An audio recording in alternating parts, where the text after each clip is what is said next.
This is Valley News Live at 6. Good evening, everyone. We begin tonight with breaking news out of Grand Forks.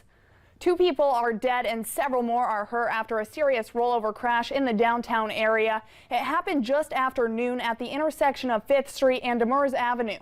2 other cars were involved in the crash and traffic was rerouted. Stick with Valley News Live for updates on this story. The Cass County Sheriff's Office is reporting yet another ATM theft, this time at Gordy's Travel Plaza in Castleton, North Dakota. Authorities say it was left behind but forced open and there was damage to the building. If you have any information about the string of ATM thefts, call the number on your screen. That's 701-241-5800. Business owners should stay vigilant as well. It looks like we have some warm days ahead of us. Let's check in with Summer. Hi, Summer. Hey, Courtney. We have had a stretch of warm and relatively mild conditions, especially for this time of year. But if you're anything like me and my boy George here, definitely sleepy with those gray, gloomy skies and fog that has seemed to linger for days. Here's our tower cam time lapse in South Fargo this afternoon. Dense fog at times, but the Northern Valley, Grand Forks was a different story tonight. You can see blue skies and the sunset adding some color as clouds began to clear. Visibility in Grand Forks is at 10 miles, 4 now in Fargo, 0.8 in Fergus Falls, 4 miles in Elbow Lake, and also up near Candu and Langdon, seeing visibility right around a quarter mile. Temperatures are mostly in the 20s and low 30s across our region tonight, and will stay in the 20s for a couple more hours and eventually fall into the teens by morning. And Courtney, as you mentioned a few minutes ago, we do have a warm up on the way thanks to a warm front. I'll let you know where and how warm we'll get in just a few minutes. All right, thanks so much, Summer. We'll check back in later in the newscast. A lawsuit has been filed challenging a mandate by Minnesota Governor Tim Walz, ordering high school and youth athletes to wear masks during competition. The governor put athletics on pause in late November. Practices started up again this week, with competition expected to start Thursday. Masks will be required and no fans will be allowed. The group Let Them Play, an organization made up of parents, coaches, refs, and athletes, say not only is this unsafe, but it's unnecessary, saying they would like to see the data because they don't think that it's the sports that are spreading the COVID. Pressure from the Let Them Play played a role in the decision to return high school football and volleyball last fall. To donate or learn more, we have links on our website. Download the VNL News app. You can find this story on our homepage. Customers at North Dakota bars and restaurants will have a few more chairs to choose from this weekend. Looser restrictions went into effect yesterday. Governor Doug Burgum allowing bars and restaurants to operate at 65% capacity, up from 50%. It's enough to bring back some dine-in places for the first time in months. It's good. I think the numbers are going down in the state. So I think it just made us a little more comfortable with reopening. Governor Doug Burgum also eased restrictions on the number of people gathering at banquet, ballroom, and event venues to 50% capacity.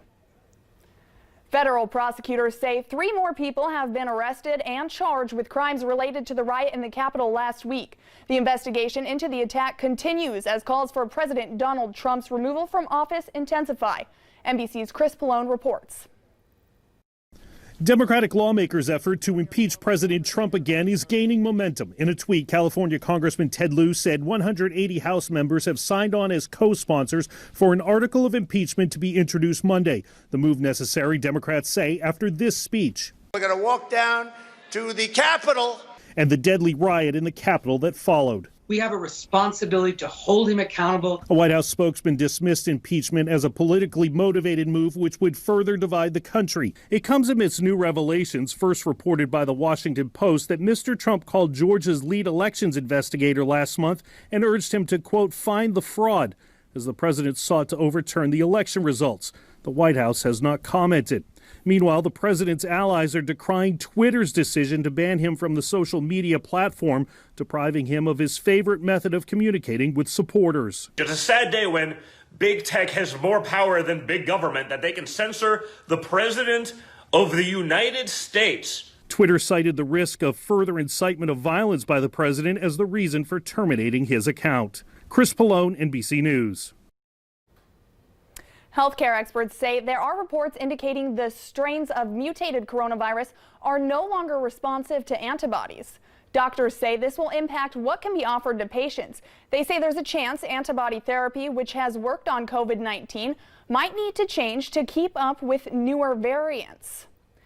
Dr. Mateo tells us the most troubling aspect of the new strains of the virus might mutate enough that the new vaccine no longer works. He says there are currently no cases that the vaccines couldn't handle, but he says this is a possibility in the future if not enough people are vaccinated the first time around. Unable to preside over the Senate as the legislative session gets underway. Sanford tweeted that his wife tested positive for COVID-19. She's asymptomatic and he's waiting on results from his test.